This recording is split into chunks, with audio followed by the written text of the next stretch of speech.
Hi everyone. రీసెంట్గా ఒక video మస్తు వైరల్ అవుతుంది. పూణేలో లోహాగఢ్ ఫోర్ట్ దగ్గర ప్రీ వెడ్డింగ్ షూట్ అని చెప్పేసి అక్కడ వాళ్ళ బాయ్ ఫ్రెండ్ తో కలిపి వాళ్ళ కాబోయే హస్బెండ్ ని చంపిన విషయం. సో ఇదంతా చాలా వైరల్ అవుతుంది. అసలు ఇదే కాకుండా చాలా మంది హస్బెండ్స్ వైఫ్ ని చంపుతున్నారు, వైఫ్స్ హస్బెండ్ చంపుతున్నారు, ఇట్లా చంపుకుంటూ పోతున్నారు. అసలు ఏమవుతుంది సొసైటీలో? సో ఇక్కడ ఈ కేసు పర్టికులర్ గా ఫస్ట్ మాట్లాడుకుందాం. సో ఈ కేసులో ఏమవుతుందంటే ఆమెకు ఆయన అంటే నచ్చదు, వేరే టైం లవ్ చేస్తుంది. సో వాళ్ళ పేరెంట్స్ కి ఆమె నో చెప్పలేక ఇట్లా ప్లాన్ చేసి ఆయన చంపేస్తుంది.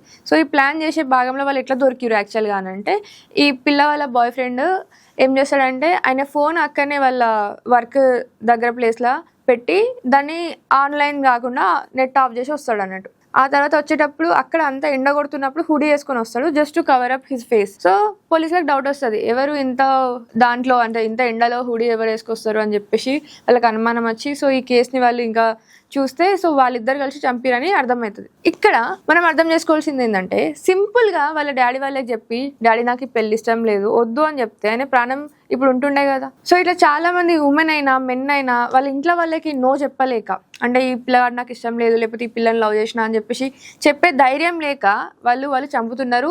అంటే నో చెప్పడానికి ధైర్యం లేదు, చంపడానికి మాత్రం వీళ్ళకి ధైర్యం వస్తుంది. అట్లా ఉంది. ఇదంతా ఎందుకు అని అంటే పేరెంటింగ్. మన పేరెంట్స్ మనం చిన్నప్పటి నుంచి కన్ను సైకిల్తోని మనల్ని కంట్రోల్ చేస్తారు. ఎట్లాంటి వాళ్ళు వినలేము అనుకో కొడతారు, లేకపోతే ఏదో ఒకటి ఇంకా వాళ్ళు చెప్పినట్టు లేకపోతే ఇక వాళ్ళు ఇజ్జత్ పోతుంది, లేకపోతే వాళ్ళ ప్రెస్టేజ్ ఇష్యూ అని చెప్పేసి మనం ఇట్లా చేస్తున్నారు. ఇదంతా ఎందుకు అవుతుంది అని అంటే పేట్రియార్కీ వల్ల, లేకపోతే సొసైటీలో ఉన్న ఈ కాస్ట్ కావచ్చు, లేకపోతే ఈ రిలీజన్ కావచ్చు, ఇట్లాంటి చాలా అంటే చాలా కన్స్ట్రక్ట్స్ ఉన్నాయి కదా, వీటన్నిటి వల్ల ఇట్లా పిల్లలు అనేటోళ్ళు వాళ్ళ డాడీ వాళ్ళకి మమ్మీ వాళ్ళకి చెప్పలేకపోతున్నారు. సో ఇది ఎంతవరకు కరెక్ట్ అంటే పేరెంట్స్ అనేది అర్థం చేసుకోవాలి.